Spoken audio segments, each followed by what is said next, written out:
Bonjour, aujourd'hui nous allons évoquer le thème du réseau. On dit souvent, sans réseau, pas de succès, et bien c'est pas complètement faux.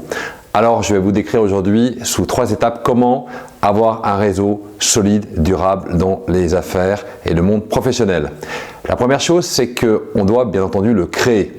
Et ça se fait au fil des expériences professionnelles, au fil des rencontres dans les associations, au fil peut-être même de certaines amitiés. Pour créer ce réseau, peut-être on peut réfléchir en termes d'écosystème. Tout simplement se dire qui peut m'aider pour quel thème et pour quelle chose. Créer un réseau, au final, c'est peut-être se dire je ne suis pas super puissant et je vais essayer de demander de l'aide aux bonnes personnes. C'est peut-être tout simplement ça, la création de son propre écosystème. La deuxième étape, c'est développer ce réseau. Et bien développer, c'est considérer que son réseau, ce n'est pas un sprint, c'est un marathon, c'est un investissement à long terme. Peut-être y consacrer 5 minutes par jour, 1 heure par semaine, mais c'est un investissement à long terme que vous devez déployer. Ensuite, pour bien développer ce réseau, bien entendu, il ne s'agit pas de partir dans toutes les directions, mais d'être sélectif en fonction de vos ambitions professionnelles, mais aussi en fonction de votre vision personnelle.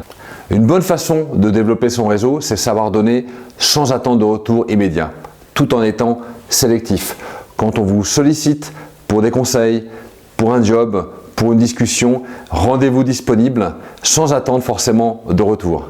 Enfin, troisième chose, avoir un bon réseau professionnel, c'est une richesse très importante dans une carrière professionnelle. Alors, comme toute richesse, eh bien, quelque part, il faut la préserver, voire la défendre.